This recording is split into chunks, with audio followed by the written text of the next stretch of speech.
अंगवानी का ख़बर शामिल कयूं पिया। फैज़ महमद जखरानी जे रिपोर्ट मुताबिक़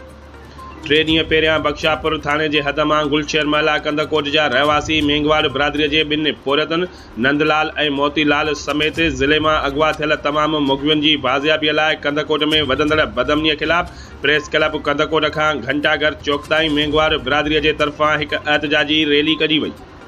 रैलीअ में मुख़्तलिफ़ सियासी ऐं समाजी जमायतुनि जे अॻवाननि समेत जमायत उलमा इस्लाम ज़िला नौशर फ़िरोज़ जा साथी मौलाना मुफ्ती अब्दुल वाहिद घनियो,